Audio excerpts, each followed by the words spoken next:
Oke, terima kasih. Silakan duduk kembali. Terima kasih atas kehadiran Bang Nicholas untuk pembicara kita pada siang hari ini.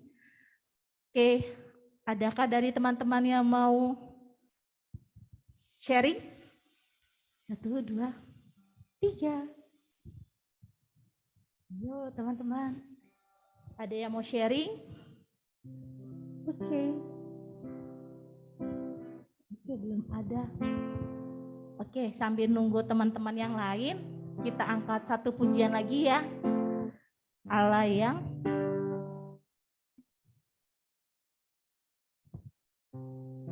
setia.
Dari awal ya.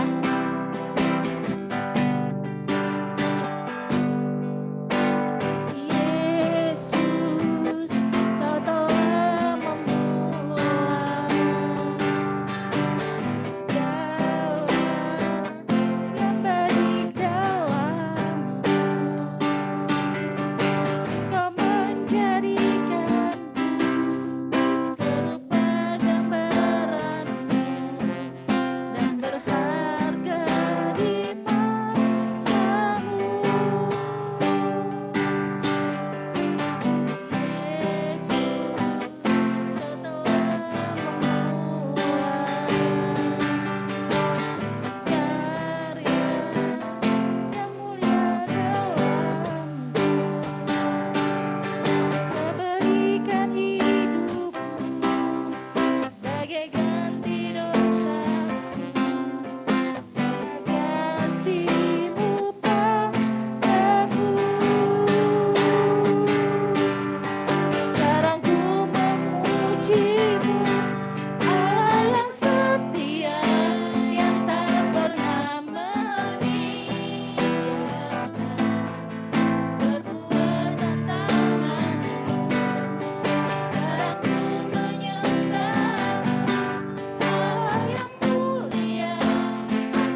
kasih ini sharing, ayo teman-teman ada yang mau sharing untuk 1 minggu ini. Oh iya, Mbak Kila yang di Zoom boleh ditampilin Mbak Kila, kita mau menyapa teman-teman Zoom.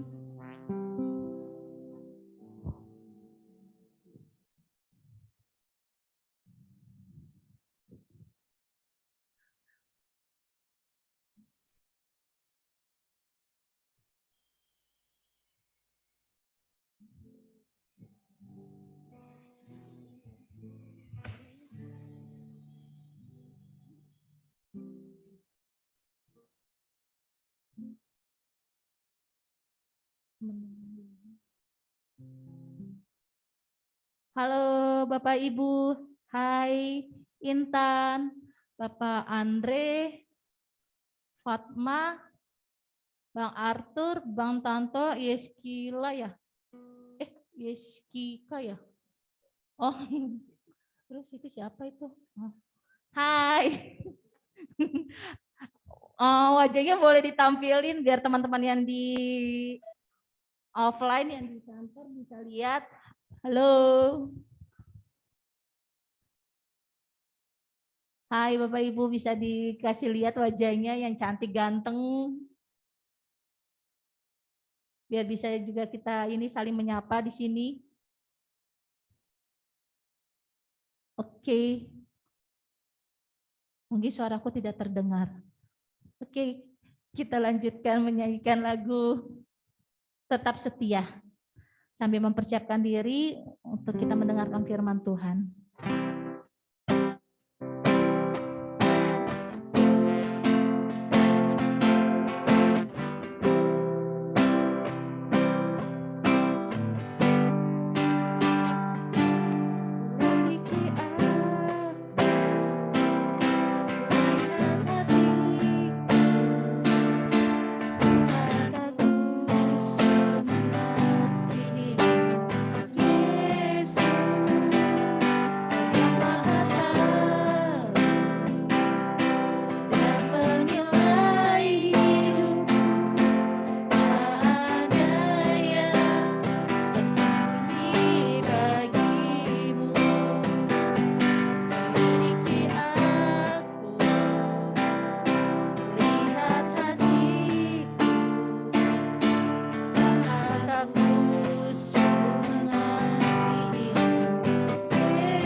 memberikan firman Tuhan.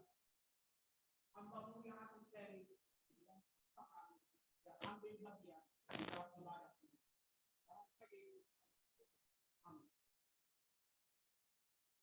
Selamat siang Bapak Ibu dan saudara-saudara yang terkasih di dalam Tuhan. Oke. Karena saya sering pelayanan di bidang di mahasiswa dan kemudian juga di kaum muda, maka sering sekali saya menyapa teman-teman. Jadi kalau sering kemudian saya masuk ke kementerian, BUMN, sering kepleset. Seharusnya Bapak Ibu, tetapi kemudian teman-teman. Jadi kalau saya menyampaikan teman-teman, sudah tercakup di situ Bapak, Ibu, dan rekan-rekan terkasih. Oke, tema kita hari ini, setia. Itu tema kebaktian kita pada hari ini. Setia, seperti doa saya tadi. Sesungguhnya kalau mau jujur di hadapan Tuhan, seluruh relasi kita dengan Tuhan adalah model transaksi. Nanti kita akan lihat contoh-contohnya. Mari kita membuka Alkitab kita dan membaca Matius 24 ayat 45 sampai 51 yang diberikan oleh pengurus sebagai dasar perenungan kita. Sekali lagi, Matius 24 ayat 45 sampai 51. Nanti kalau sudah dapat, kita baca, biarkan terus terbuka untuk sekali-sekali kita akan melihatnya. Saya bacakan buat kita semua. Siapakah hamba yang setia dan bijaksana, yang diangkat oleh tuannya atas orang-orangnya untuk memberikan mereka makanan pada waktunya? Berbahagialah hamba yang didapati tuannya melakukan tugasnya itu ketika tuannya itu datang. Aku berkata kepadamu, sesungguhnya tuannya itu akan mengangkat dia menjadi pengawas segala miliknya. Akan tetapi menunjukkan suatu pertentangan. Apabila hamba itu jahat dan berkata dalam hatinya, Tuanku tidak datang-datang. Lalu ia mulai memukul hamba-hamba lain dan makan minum bersama-sama pemabuk-pemabuk. Maka Tuan hamba itu akan datang pada hari yang tidak disangkakannya dan pada saat yang tidak diketahuinya, dan akan membunuh dia dan membuat dia senasib dengan orang-orang munafik. Di sanalah akan terdapat ratapan dan kertak gigi. Bapak, Ibu, dan saudara-saudara terkasih, Alfred Nobel, seorang yang sudah sangat kita kenal, yang mewariskan penghargaan Nobel, di suatu pagi di tahun 1888 kalau nggak salah, membaca koran pagi itu. Dan dia kaget melihat di kolom berita duka ada nama Alfred Nobel di sana. Ia kaget, ia bertanya-tanya, sebenarnya ini siapa? Apakah ini saya atau bukan?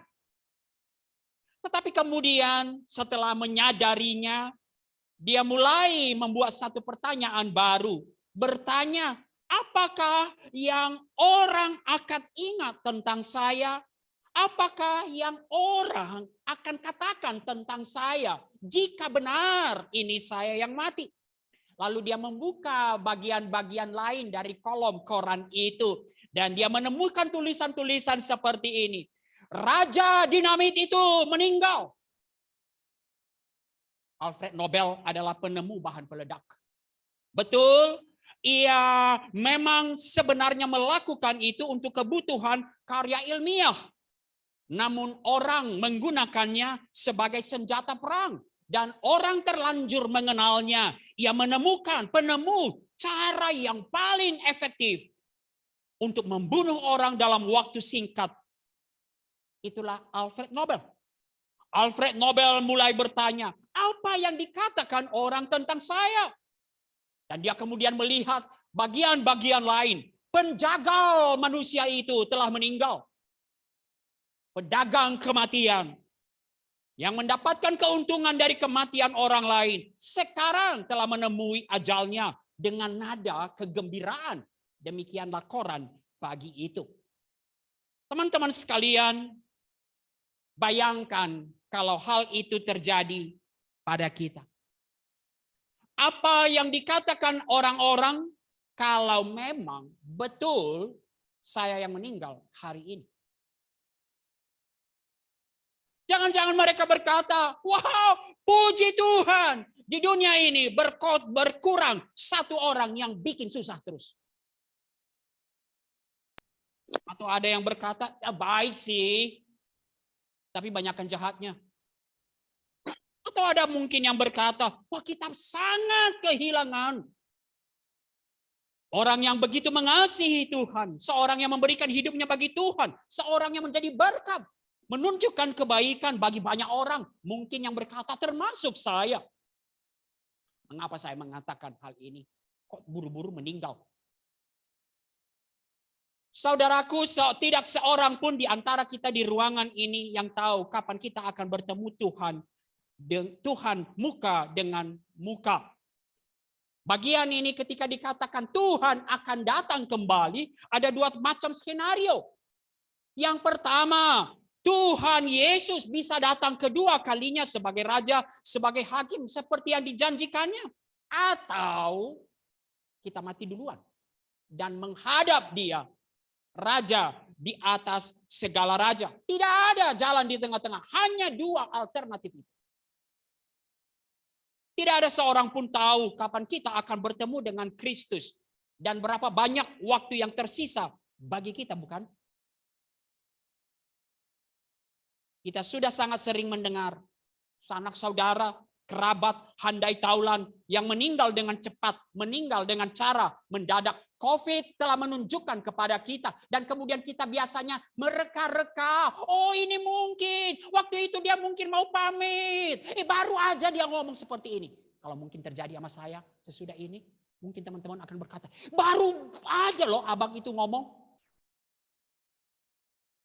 Dan teman-teman tanpa sebenarnya sharing, berat sekali saya ke sini. Tanggal 13. Masih teleponan dengan mama terkasih. Masih chat dalam grup keluarga. Tapi siang kemudian mendapat kabar mama tidak sadarkan diri. Dibawa ke rumah sakit yang lebih baik hari Selasanya. Saya langsung terbang ke Nias, kampung saya. Sempat ketemu walau tidak sadar. Dan Rabu malam mama pergi. Begitu mendadak. Tidak siap. Tapi bukankah itu realita kehidupan? Dan kami anak-anak mencoba mereka-reka. Jangan-jangan ini maksudnya dulu. Ketika dia bertanya ini. Ketika dia menunjukkan sikap-sikap seperti ini. Tapi sesungguhnya tak seorang pun yang tahu.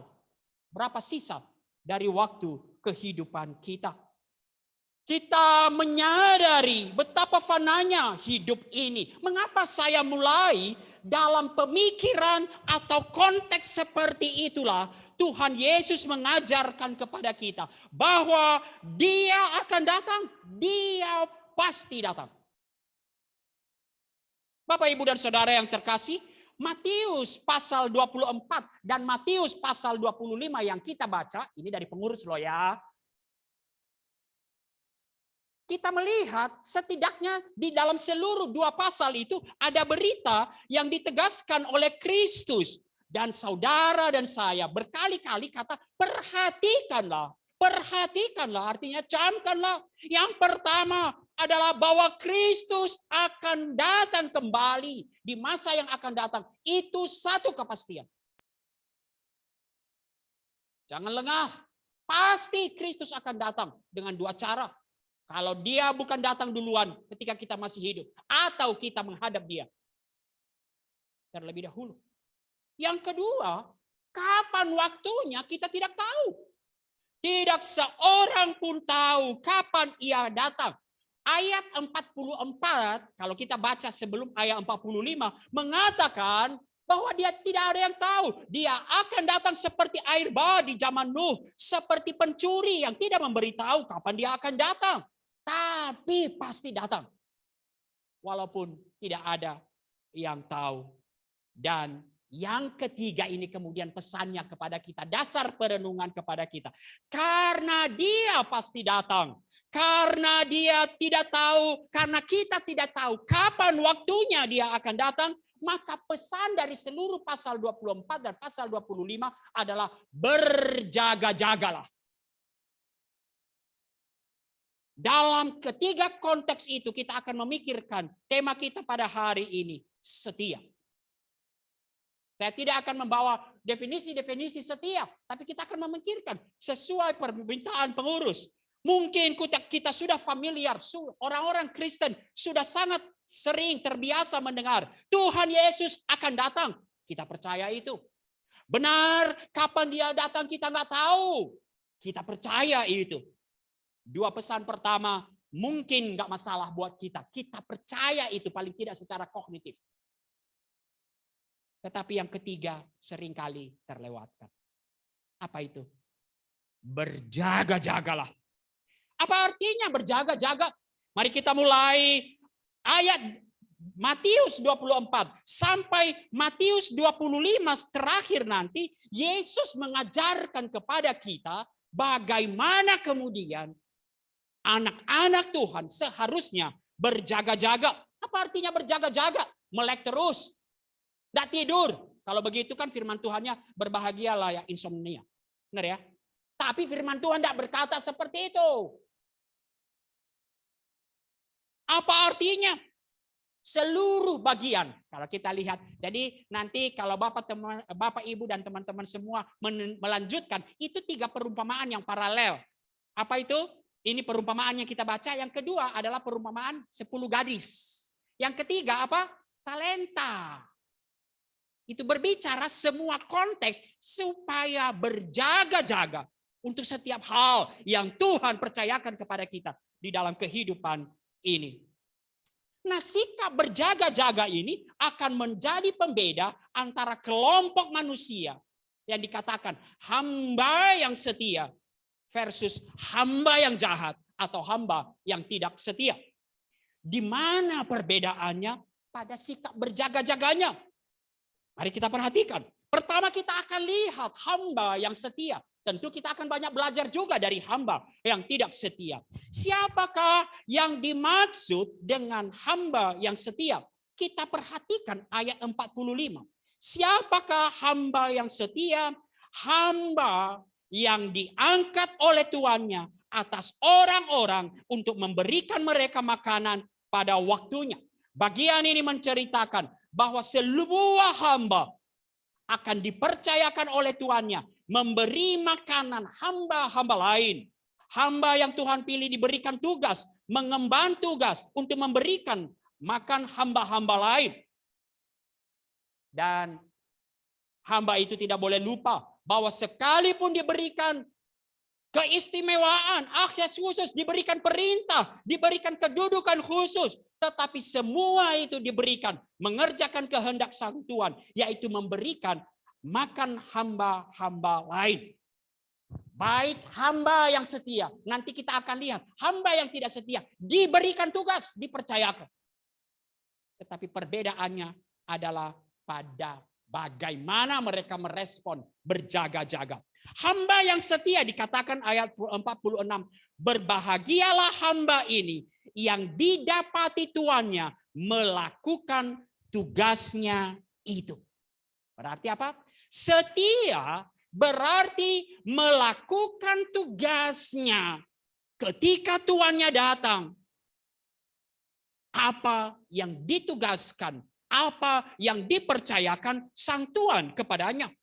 Nah, apa yang kita bisa pelajari dari sini? Maka hamba yang setia artinya faithful.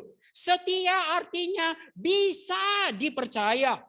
Apa yang Tuhan berikan kepadanya, percayakan kepadanya. Maka tanpa menunda-nunda, tanpa banyak dalih, melakukannya dan mengerjakannya. Kalau seorang tuan berkata, tolong bersihkan kamar ini. Lalu 1 jam kemudian, 2 jam kemudian, kamu dengar perintahnya? Ya, dengar perintahnya. Udah bersih? Belum. sebentar lagi, sebentar lagi. Terus menunda-nunda, banyak dalih.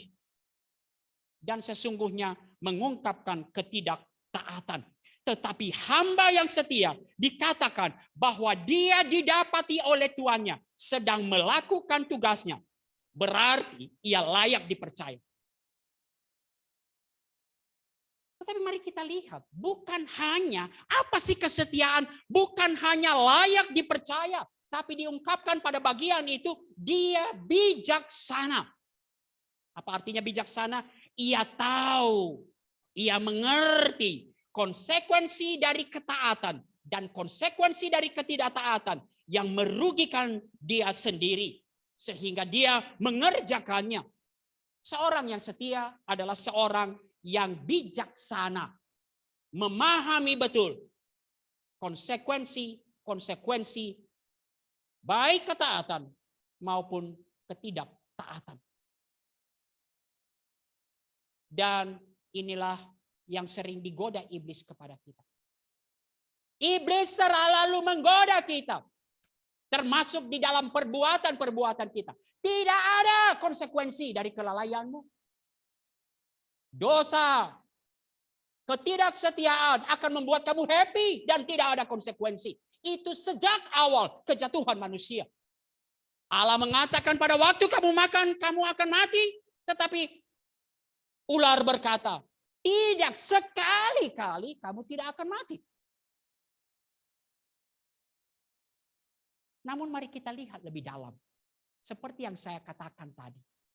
Kalau ketaatan itu hanya tentang konsekuensi, baik ketaatan yang mendatangkan konsekuensi reward, maupun ketidaktaatan yang mendatangkan konsekuensi celaka, maka seringkali ketaatan itu hanya tentang kita berbicara tentang perbuatan, momentum yang akan mendatangkan sesuatu kepada kita atau tidak. Apakah itu kesetiaan? Betul, kesetiaan mengandung unsur bijaksana. Tapi ada hal yang jauh lebih dalam lagi. Kita banyak taat. Seperti saya katakan tadi, karena mau bertransaksi kepada Allah. Ini nggak apa-apa ya, kita saling diskusi. Dulu ingat-ingat waktu masa kuliah, kalau ditanya mengapa, kalau dibuat suatu jajak pendapat, mengapa susah sekali untuk menyediakan waktu secara tekun berdoa? Dan jawaban yang paling banyak, mungkin sampai sekarang juga, adalah sibuk. Mana sempat? Jakarta ini men. Berangkat jam berapa pagi? Mana sempat? Dan pulang nanti malam. Tidak ada sempat. Sibuk adalah alasan kita untuk tidak berdoa, bersekutu kepada Tuhan. Pertanyaan saya, ingat-ingat. Waktu menjelang sidang. Dulu sidang apapun, sidang sarjana, sidang skripsi kita, sidang tesis kita. Seharusnya makin sibuk gak? Sibuk ya? Kenapa kita sempetin berdoa? Kenapa? Kan gak matching, lihat ya. Mengapa Anda bisa berdoa? Sibuk. Pada sempat.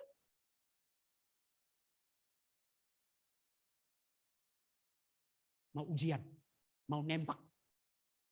Target hati. Kenapa kita sempetin berdoa? Bukankah makin sibuk? Kenapa? Karena transaksi ketaatan yang kita lakukan.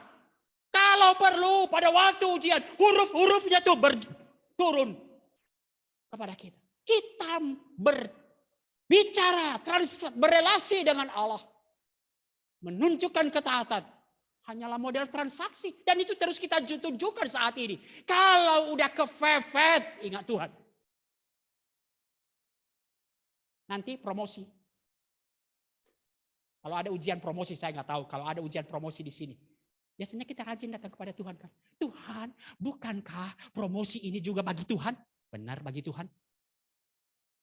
Nanti, kalau lipat gajinya, bagian terbesar dinikmati siapa? Belum naik gaji pun udah kita susun pengeluaran kita. Bagian terbesar kita, tapi kita manipulatif. Untuk Tuhan. Bukankah ini juga kesaksian di sini?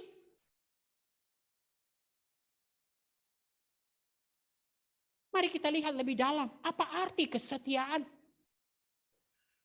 Apakah setia itu hanya untuk mendapatkan suatu reward atau menghindari konsekuensi dari ketidaktaatan? Apa sebenarnya motif yang paling kuat dari kesetiaan? Kepada Sang Tuhan. Hamba yang setia berada di pihak Sang Tuhan.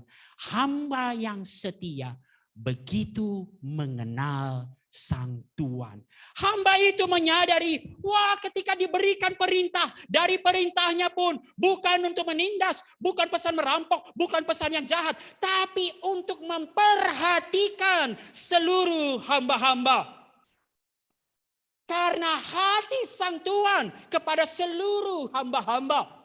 Jadi ketika hamba yang setia itu melihat Sang Tuhan dengan hati yang hangat, hati yang baik, ia melihat tuannya itu memberikan perintah atas dasar kasih.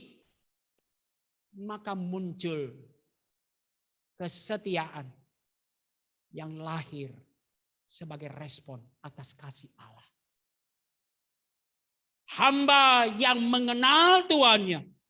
Bahwa tuannya itu adalah Tuhan yang memperhatikan. Tuhan yang mengasihi. Termasuk kepada dirinya. Ini adalah hati yang setia. Setia tidak hanya berbicara tentang perbuatan yang kita bisa tunjukkan. Sang hamba yang setia tidak hanya melihat segala sesuatu semata-mata dari perintah. Kalau hanya melihat perintah, terlalu banyak dalih untuk mengatakan susah, banyak konsekuensinya. Tetapi melihat kepada Sang pemberi perintah, Sang Tuhan yang begitu mengasihi, yang telah menunjukkan kebaikan dan kemurahan. Dan inilah dasar kemudian melakukan apa yang dilakukan, terus melakukan secara konsisten, dilihat atau tidak dilihat, di dalam pengawasan atau tidak pengawasan. Itu yang membedakan dengan yang nanti yang hamba yang jahat. Saya udah mulai loncat dikit. Tuhan, Tuhanku itu nggak datang-datang. Aku bebas. Tuhan yang memberikan perintah yang baik. Ia melakukannya, ia berada di sisi Sang Tuhan. Ia mengerti hati Sang Tuhan yang mengasihi dia. Dan ia menanti-nantikan Tuhan itu pulang. Karena dia percaya Tuhan mengasihi dia. Dan ketika tuannya itu pulang, ia pun akan mengungkapkan kasihnya kepadanya. Bapak, Ibu, dan saudara-saudara yang terkasih. Setia tidak hanya berbicara tentang perbuatan melakukan tugas. Tetapi jauh lebih mendasar adalah aku mau melakukan tugas terus-menerus. Dilihat atau tidak dilihat. Di bawah pengawasan atau tidak pengawasan. Ada berkat atau tidak dalam tanda kutip. Karena mau mengasihi Tuhan yang telah habis-habisan mengasihi kita. Saya sering bertanya nih. Waktu saya sedikit lagi, gak apa-apa lah.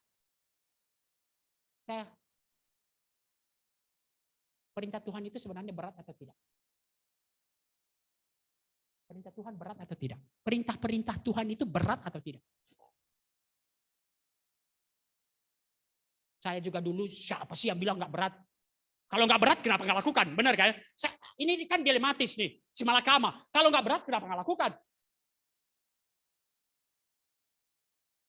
Sampai akhirnya saya dapat satu ayat. Mari kita buka Alkitab kita. 1 Yohanes 5 ayat 2-3.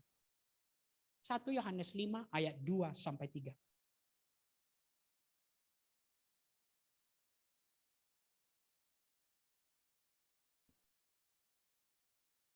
Mari kita baca secara bersama-sama. 1 Yohanes 5 ayat 2-3. 1, 2, 3.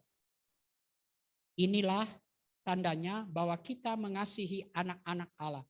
Yaitu apabila kita mengasihi Allah serta melakukan perintah-perintahnya. Sebab inilah kasih kepada Allah, yaitu bahwa kita menuruti perintah-perintahnya. Perintah-perintah itu garis bawahi ya. Tidak berat, jangan di tip X, di stabiloid. Perintah-perintah itu tidak berat. Pertanyaannya, bagaimana mungkin? Waktu saya baca ini pertama, jangan-jangan Alkitab saya salah cetak ini. Bagaimana mungkin ini? Kuncinya adalah sebab inilah kasih kepada Allah, bahwa kita menuruti perintah-perintahnya. Saya tidak akan berpanjang lebar membuat ilustrasi. Kasih mengubah tuntutan atau kewajiban menjadi satu kerinduan.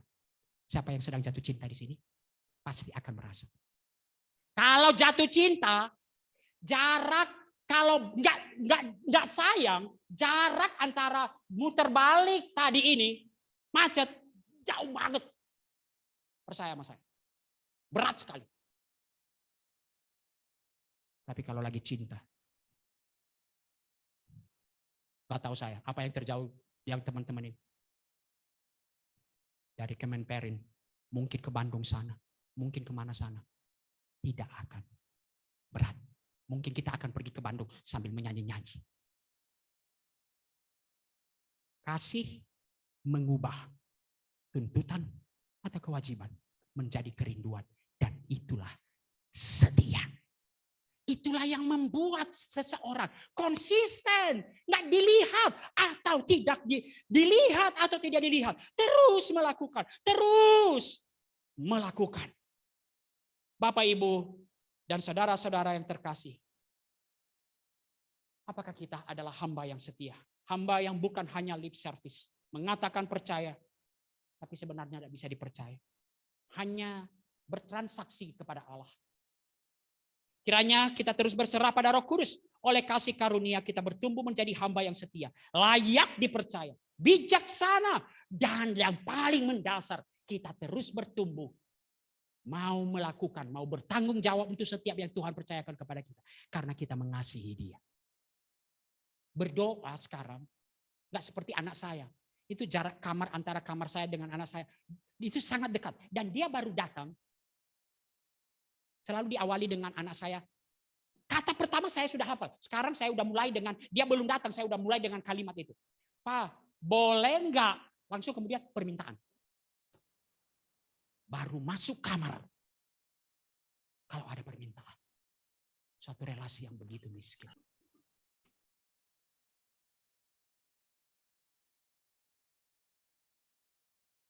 Sekarang kita masuk pada hamba yang jahat. Ayat 48. Dikatakan apabila hamba itu jahat. Jahat menggunakan kata kaikanos yang berarti mempunyai jahat, maksud jahat, merugikan orang. Kemudian dikatakan, akan tetapi apabila hamba itu jahat dan berkata dalam hatinya. Kembali, ini menunjukkan berbicara tentang setia atau tidak setia. Tidak berbicara tentang hanya perbuatan. Tapi hati.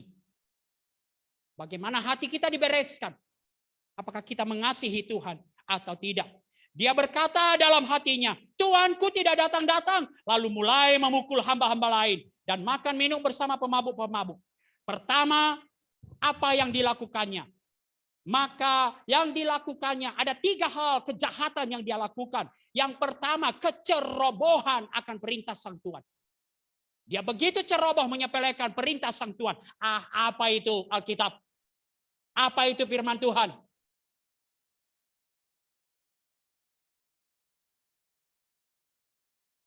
Begitu ceroboh. Bukankah kita sering menceroboh akan firman Tuhan? Orang-orang yang tidak mau berusaha mengerti perintah Tuhan. Yang penting saya sudah beribadah. Mungkin kita pikir yang penting sekali-sekali saya memberikan persembahan lebih banyak daripada orang kebanyakan di jemaat saya.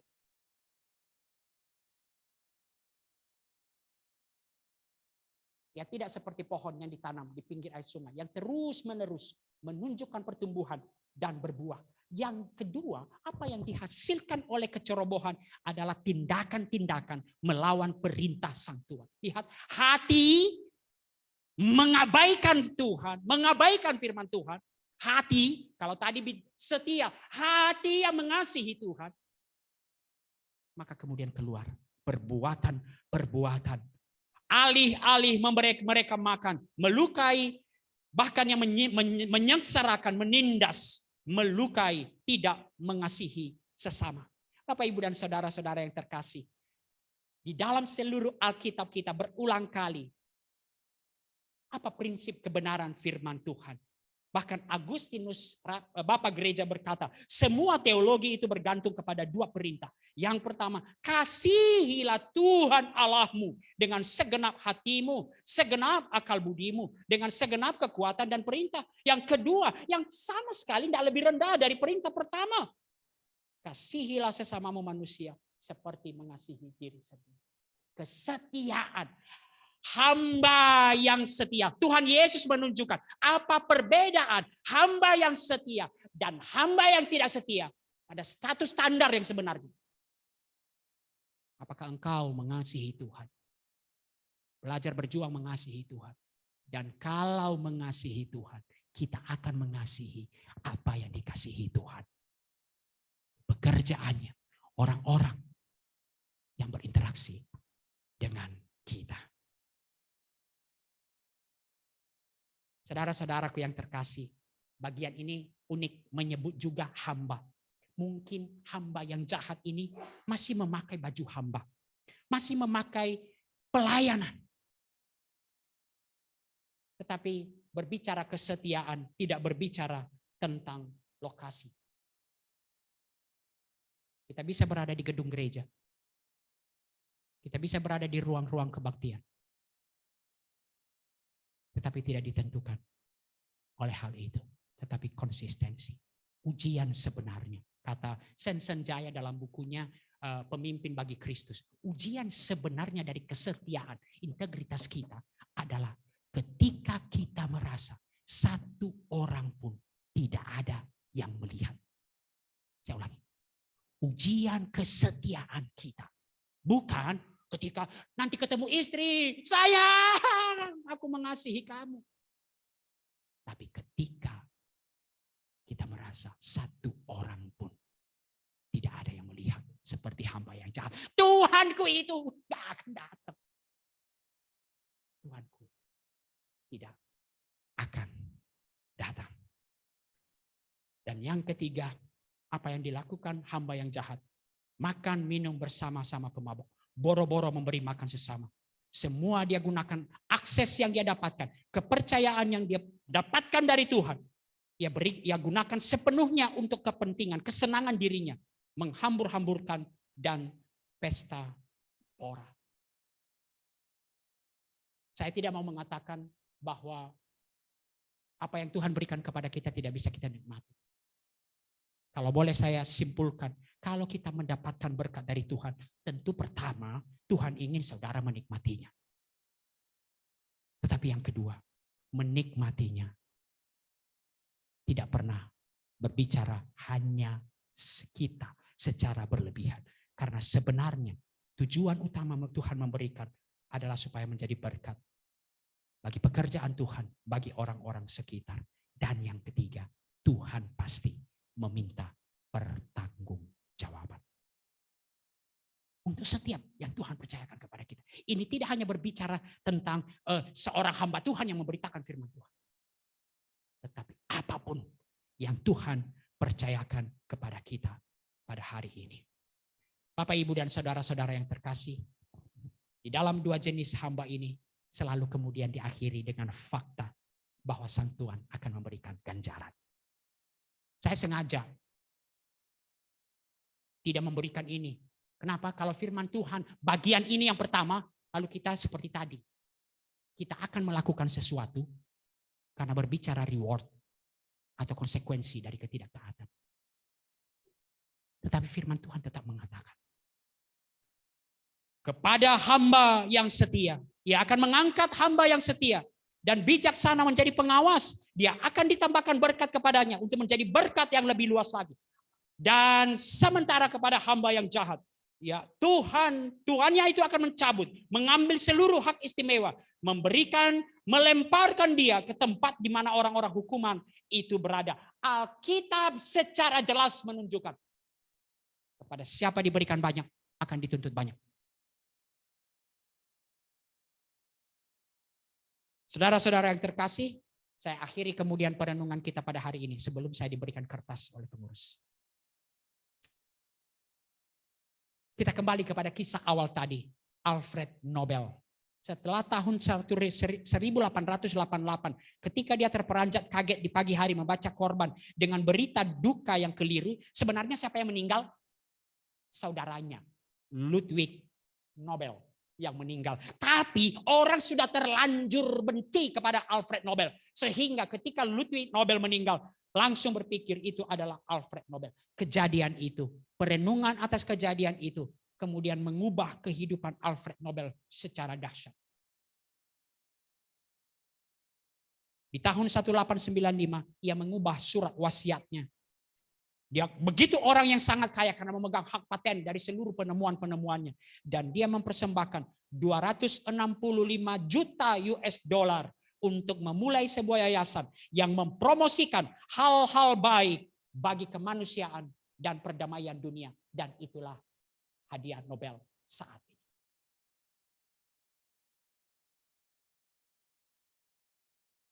Saudaraku, bagaimana dengan Anda dan saya setelah mendengar kebenaran firman Tuhan ini? Adakah seperti Alfred Nobel melakukan perenungan? Kalau saya mati, bagaimana Tuhan menilai saya?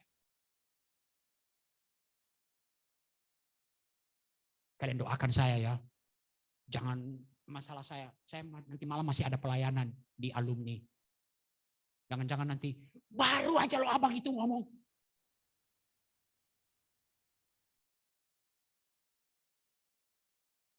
Tahukah kita bahwa waktu kita sangat terbatas?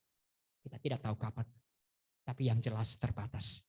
Kita tidak akan hidup selama-lamanya di dunia ini. Tapi kita akan menikmatinya di dalam kekekalan. Seorang yang bernama Theolog Stud yang mengatakan, kehidupan yang satu ini akan segera berakhir. Hanya apa yang kita lakukan di dalam Kristus, itulah yang kekal. Amanda Ray Hedges, saya nggak tahu cara bacanya. Teman-teman bisa cari di YouTube. Seorang gadis muda Colorado, Kansas, Amerika Serikat. Sejak umur 9 tahun dia mendengar presentasi seorang misionaris dan hatinya begitu terbuka, ia membuka dirinya. Tuhan bergerak dan bekerja. Sejak umur 9 tahun dia menyisihkan uang sakunya, mengirimkan untuk anak-anak panti asuhan dan menolong anak-anak telantar. Sampai kemudian dia lulus di umur 17 tahun, apa yang dia lakukan? Dia sampaikan kepada orang tuanya, mungkin melalui penelusurannya. Hatinya tergerak untuk Indonesia. Saat ini dia membuka panti asuhan di Jakarta Timur. Dari yang gak bisa sama sekali bahasa Indonesia, sampai begitu fasih. Hati saya teriris kadang-kadang.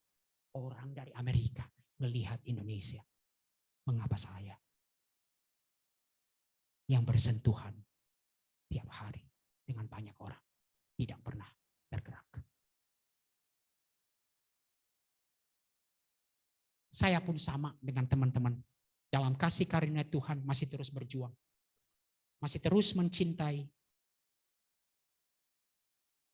Seperti firman Tuhan katakan, jiwaku melekat kepada debu. Tapi kiranya Roh Kudus menolong kita.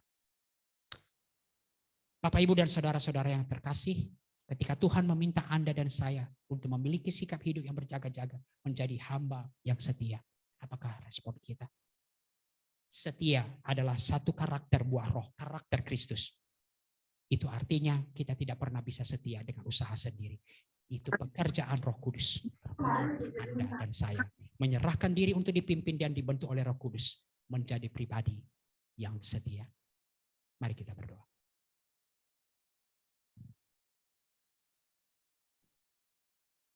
Kiranya perenungan firman Tuhan pada hari ini menolong kami untuk menangkap apa kehendak Tuhan bagi kami. Apapun bentuk yang Tuhan berikan, Tuhan percayakan kepada kami saat ini. Pekerjaan kami, keluarga kami, orang tua kami, apapun. Ajar kami ya Tuhan untuk setia. Karena kami mau mengasihi Tuhan yang begitu setia kepada kami. Kiranya tidak ada ambisi kami yang begitu besar. Ketika kami berjumpa dengan Yesus Kristus, Tuhan Yesus akan menyapa kami. Baik sekali perbuatanmu, hai hambaku yang baik dan setia. Dalam nama Yesus kami berdoa. Amin.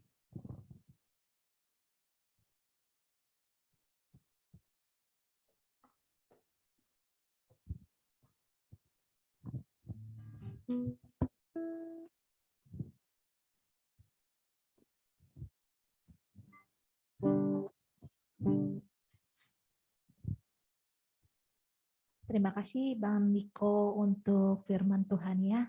Sangat pas banget. Oke. Nah, untuk selanjutnya kita akan memberikan yang terbaik untuk Tuhan. Kita akan menyanyikan lagu Persembahanku.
Baik, Bapak Ibu sekalian, kita akan berdoa, doa syafaat dan doa persembahan.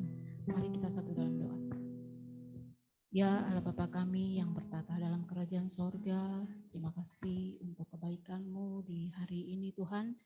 Kami boleh berkumpul di hari ini, mengucap syukur untuk semua kebaikan yang Kau berikan Tuhan, nafas kehidupan.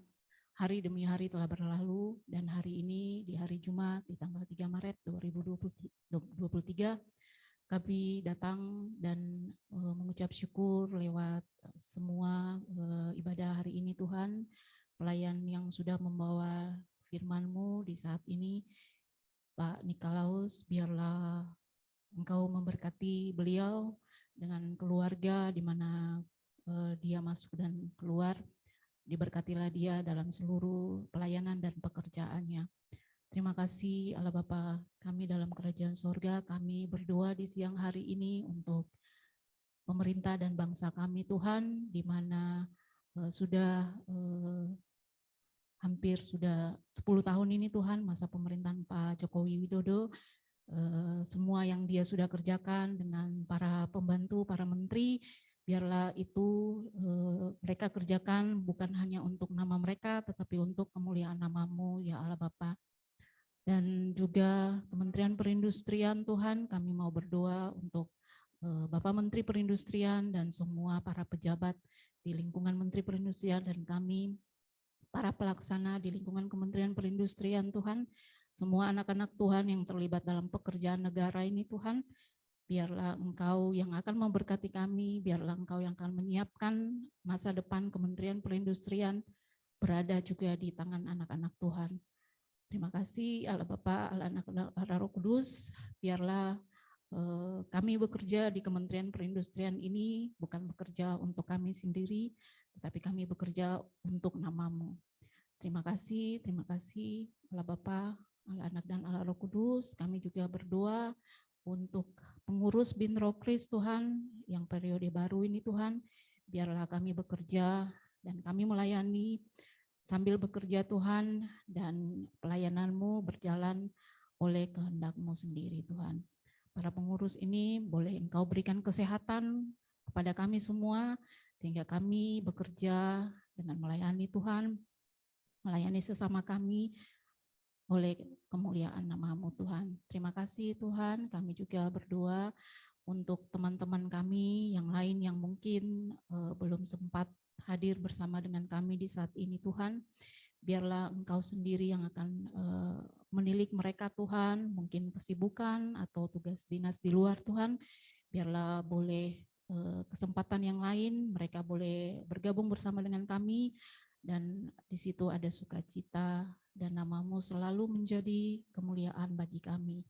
Terima kasih Tuhan Yesus, terima kasih, dan di siang hari ini juga kami berdoa untuk persembahan yang sudah kami berikan, biarlah persembahan ini boleh menjadi berkat, boleh kami gunakan sesuai dengan maksud dan kehendak-Mu. Terima kasih ya Allah Bapa, Allah Anak Roh Kudus. Di siang hari ini juga kami akan mengakhiri ibadah ini Tuhan, biarlah kami kembali ke tempat tugas lagi kami masing-masing, dan Injil atau firman yang sudah kami dengar saat ini yaitu setia, dan kami boleh melakukan itu setia kepada atasan kami, maupun kami juga bekerja bisa berinteraksi dengan baik dengan semua rekan-rekan kami yang lain. Terima kasih, terpujilah nama-Mu ya Yesus Kristus, dan kami mengakhiri doa ini Tuhan dengan doa yang Engkau ajarkan kepada kami, Bapa kami di dalam kerajaan surga secara bersama-sama. Bapa kami yang ada dalam kerajaan surga, dikuduskanlah nama-Mu, datanglah kerajaan-Mu, jadilah kehendak-Mu di atas bumi seperti dalam surga. Berikanlah kami pada hari ini makanan kami yang secukupnya, dan ampunilah kami akan kesalahan kami, seperti kami pun mengampuni orang bersalah pada kami. Dan janganlah membawa kami ke dalam pencobaan, tetapi lepaskanlah kami daripada yang jahat. Karena Engkaulah yang mempunyai kerajaan dan kuasa dan kemuliaan sampai selama-lamanya. Amin.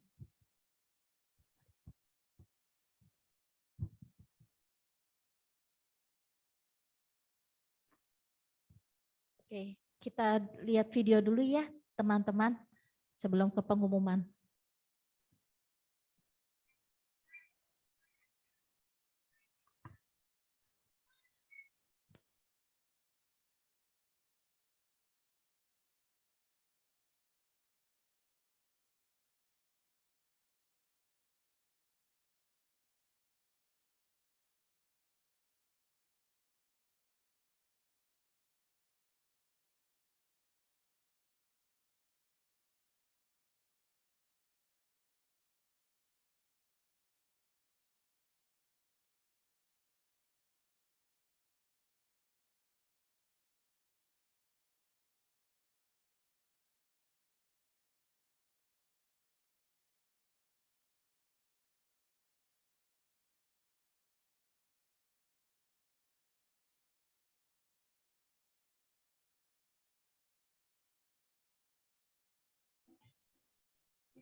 Oke, kalau di situ aku lihatnya siapa yang punya talenta bolehlah diberikan untuk pelayanan Tuhan.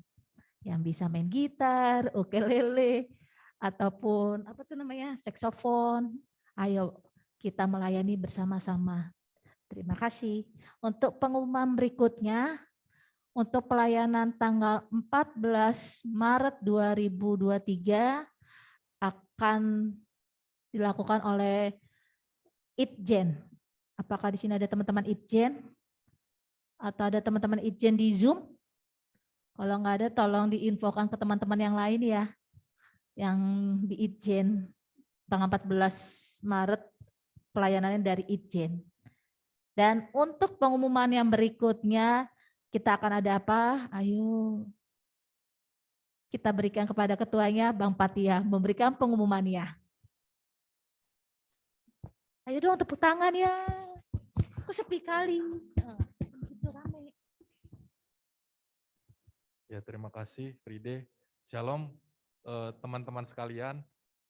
Seperti yang sudah kami infokan minggu lalu ya pada saat pembubaran panitia Natal dan juga melalui grup besar di WhatsApp grup di grup Binroh Kris, kita akan ada acara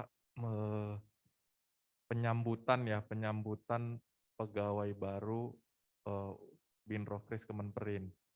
Itu kita bisa lihat ya, flyernya sudah ada dan bisa di-share juga. Jadi biasanya kan kita setiap tahun itu kalau ada pegawai baru CPNS itu kita selalu melakukan penyambutan. Tapi sejak tahun 2020 karena adanya pandemi sampai dengan sekarang di tahun 2022 dan sekarang sudah 2023 itu sudah tidak pernah dilaksanakan lagi.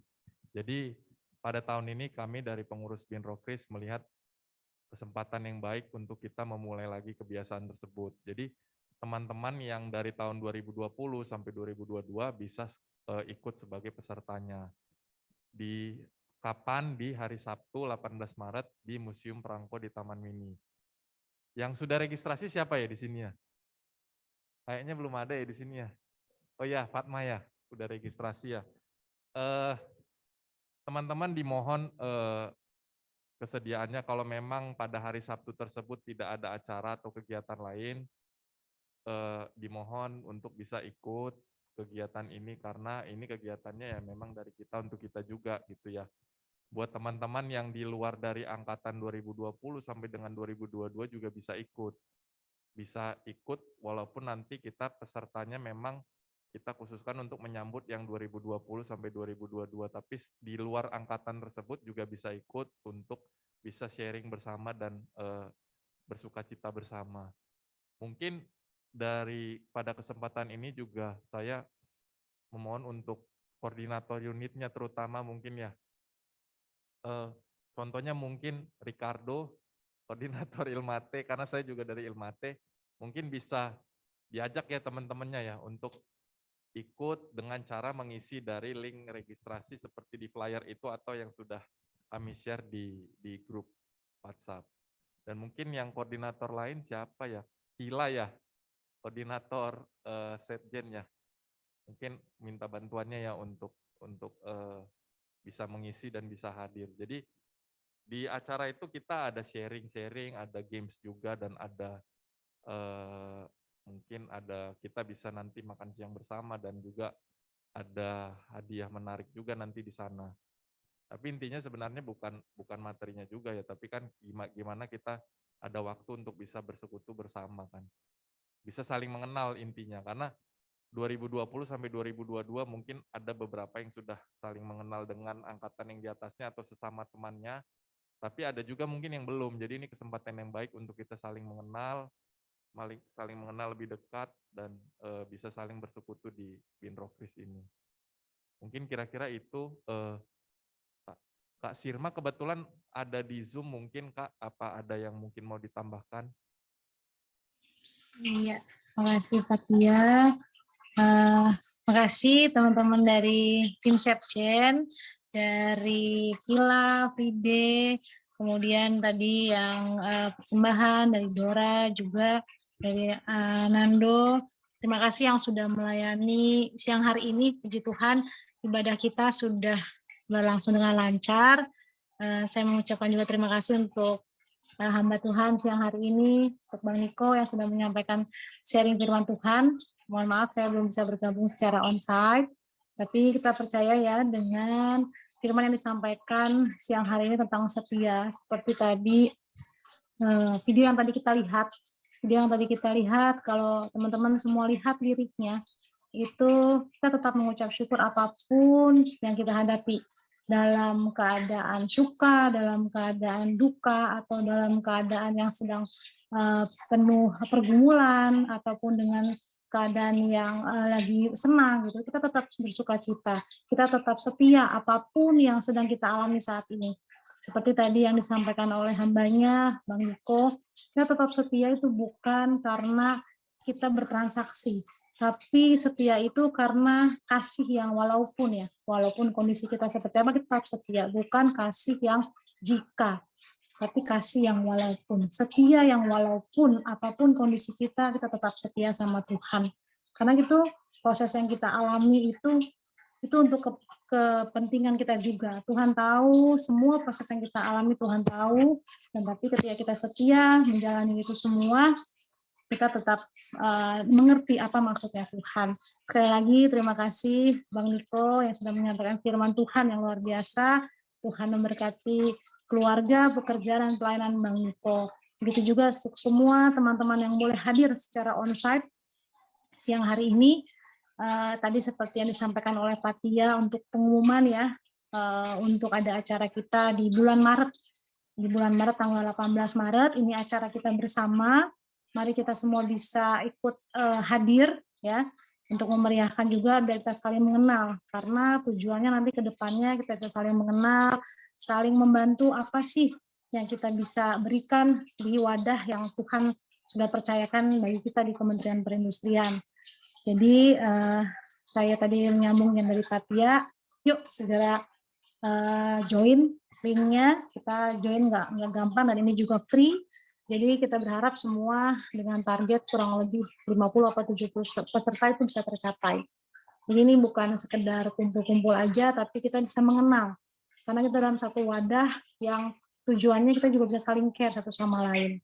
Gitu. Terima kasih juga untuk teman-teman dari koordinator ibadah dari Intan yang sudah mengkoordinir semuanya, juga untuk yang hadir via Zoom, untuk Nando ini ya, Nando ya, Fernando Immanuel, kemudian dari Clara, Arthur, ada Tanto, ada Sarah, ada Binsar. Terima kasih untuk semua yang hadir secara online dan onsite. Kita percaya di bulan depan yang ikut ibadah lebih banyak lagi. Bukan hanya masalah quantity, tapi bagaimana hati kita berikan sama Tuhan. Terima kasih Fride, saya kembalikan. Tuhan Yesus memberkati. Terima kasih Kak Sirma. Untuk teman-teman yang ada di Zoom, boleh dinyalakan videonya biar kita foto dulu ya. Yang di Zoom untuk difoto, berikan senyumnya. Oke kan.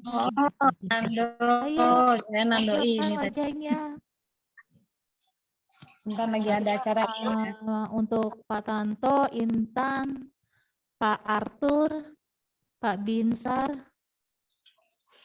Ayo biar kita foto sebentar aja. Yang di Zoom. Malu kayaknya ya. Malu-malu kayaknya Kak. Ya udah, kalau pada malu-malu ya udah yang adanya aja. Yuk. 1, 2, 3. Oke, terima kasih. Sehat selalu. Oke, kita sudah mengakhiri ibadah pada siang hari ini. Sebelum kita berpisah, Bang Niko untuk doa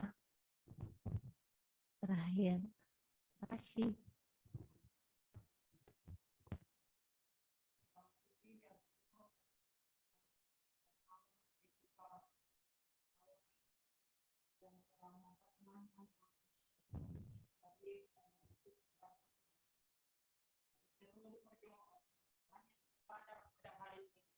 Menolong kami untuk semakin mengenal Allah yang mengasihi kami. Kami belajar mengasihi Allah, dan kami mau belajar melakukan yang terbaik, setia pada semua hal yang Tuhan percayakan kepada kami.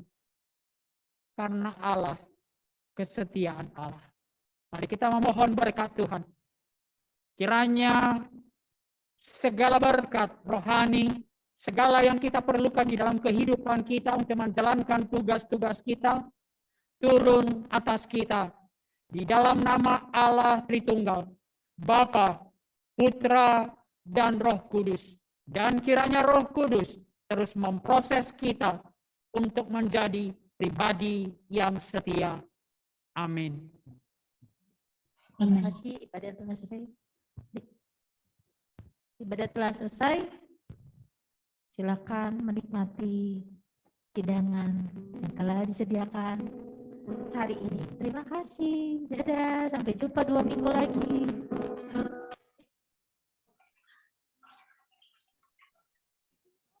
2 minggu lagi kan 14 Kak. Ini apa gitu.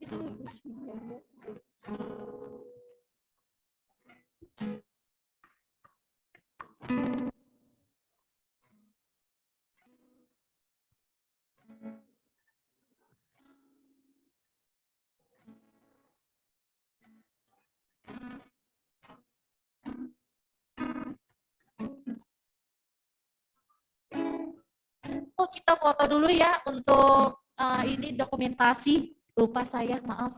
Kita foto dulu ya, mohon kesediaannya, mohon. Mari kita foto dulu sebentar sebelum menikmatinya. Ruth, foto dulu Ruth. Ayo kita foto dulu. Foto dulu, saya lupa.